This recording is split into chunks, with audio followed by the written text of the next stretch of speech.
बिहार में 2 सीटों पर उपचुनाव होने वाले हैं। तमाम पार्टियां अपनी अपनी चुनावी रणनीति में लग चुकी है। आपको बता दें कि एक तरफ महागठबंधन में रार मची हुई थी सीटों को लेकर के, तो अब वहां कांग्रेस भी उस 2 सीटों पर चुनाव लड़ रही है। वहीं राजद भी दोनों सीटों पर उम्मीदवार उतारे हुए हैं।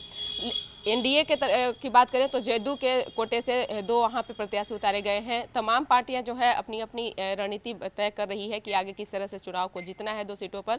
इसी क्रम में बात करें अगर लोजपा में, तो पशुपति पारस कुमार भी उम्मीदवार नहीं उतारे बल्कि एनडीए का वो मदद करने वाले हैं। क्या कुछ आगे उनका रणनीति है, क्या कुछ उनका आगे का थिंक है, हमारे साथ बात करने के लिए हैं लोजपा के युवा मोर्चा के अध्यक्ष हैं उपेंद्र यादव। और इनसे मेरा सवाल है कि आप कि क्या कुछ रणनीति है उपचुनाव को लेकर के, क्योंकि पशुपति पारस कुमार प्रचार प्रसार के लिए एनडीए को साथ देने के लिए कहे हैं। सबसे पहले तो प्रदेशवासियों की दशहरा की हार्दिक शुभकामना लोक जनशक्ति पार्टी की तरफ से है। देखिए है क्या कि अभी जो क्वेश्चन किए आप, यहाँ पे क्लियर है, यहाँ दोनों सीट जो उपचुनाव हो रहे हैं, दोनों सीट पे एनडीए की भारी बहुमत से जीत होगी, क्योंकि यहाँ कोई लड़ाई में है ही नहीं।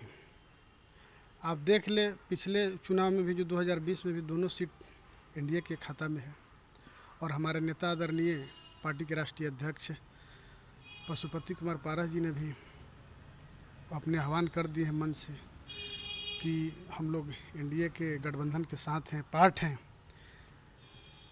और हम लोग प्रचार में भी जाएंगे। उनका प्रोग्राम भी लगेगा, हो सकता है 2-4 दिन के बाद आएंगे। अभी तो प्रचार शुरू होगा ही, दशहरा के बाद शुरू होने वाला है, तो यहाँ पे प्रचार में सभी लोग लगेंगे। और पार्टी के तरफ से दोनों विधानसभा में पार्टी के राष्ट्रीय अध्यक्ष जी ने 9 लोगों को अपना पदाधिकारी वहाँ पे मनोनीत कर दिया है दोनों विधानसभा में।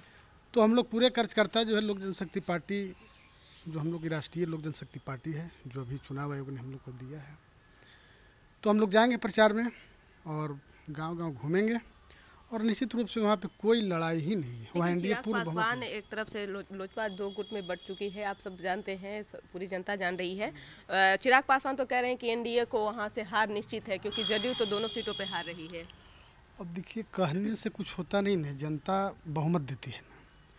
कहने के लिए तो विधानसभा चुनाव 2020 में भी बोले थे कि आदरणीय नीतीश कुमार को हम हटा देंगे, लेकिन कहा वो तो हुआ नहीं। वो तो आदरणीय नीतीश कुमार जी मुख्यमंत्री हैं ही, बने रहे। तो कहने और करने में फ़र्क तो हो ही जाता है ना। जनमानस को चूँकि जनादेश देना है, तो जनता जिसके साथ है उसकी निश्चित रूप से तो जीत होगी। तो देखने वाली वक्त बताएगा जो आ रहा है। चुनाव के बाद तो तुरंत रिजल्ट होगा ही। लेकिन उपेंद्र जी, आप युवा हैं और महागठबंधन में अगर बात किया जाए तो नेता प्रतिपक्ष तेजस्वी यादव लगातार चुनाव प्रचार प्रसार की अब तैयारी में जुट चुके हैं। क्या लगता है कि महागठबंधन में क्या कुछ है, क्या ठीक है? महागठबंधन में हमारे समझ से नहीं है, क्योंकि महागठबंधन खुद अभी महागठबंधन नहीं रहा है।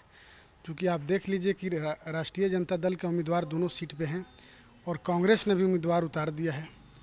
दोनों का गठबंधन है। महागठबंधन का मतलब यही है ना कि गठबंधन हो तब महागठबंधन है। तो महागठबंधन में तो गठबंधन रहा ही नहीं। कांग्रेस भी अपनी उम्मीदवार उतार दी है, आरजेडी ने भी अपने उम्मीदवार उतार दी है, तो महागठबंधन तो रहा नहीं। तो हमारे समझ से नहीं लगता है कि कहीं कुछ महागठबंधन या आरजेडी के कैंडिडेट का कुछ होना चाहिए। वहाँ पूर्ण बहुमत नहीं, वहाँ लड़ाई ही नहीं है।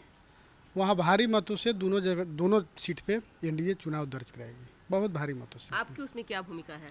हम लोग पूरा यूथ को गोलबंद वहाँ कर रहे हैं। हम लोग पूरा यूथ टीम हमारी जो है युवा लोक जनशक्ति पार्टी की जो पूरा हमारी कमेटी है, टीम है, वो सब लोग जाएंगे। हम लोग कैंपेनिंग करेंगे, और उस विधानसभा में कुशेश्वर स्थान हम तो वहाँ के प्रभारी है मनोनीत किए गए हैं, कुशेश्वर स्थान में भी और तारापुर में भी हम जाएंगे। दोनों जगह पे जा करके हम लोग गांव-गांव डोर टू डोर घूम करके और एनडीए गठबंधन की प्रत्याशी जो है उनकी जीत के लिए हम लोग वोट मांगेंगे। पशुपति पारस कुमार भी साथ में जाने वाले हैं जी, उनका भी प्रोग्राम दोनों विधानसभा में लगने वाला है। अभी डेट फाइनल नहीं हुआ है, और आने वाले हैं वो 2-3-4 दिन में आएंगे ही। तो आने के बाद उनका भी प्रोग्राम लगेगा, और दोनों विधानसभा में जाएंगे और एनडीए के पक्ष में प्रचार करेंगे। एनडीए के जो उम्मीदवार हैं उनके पक्ष में प्रचार करेंगे।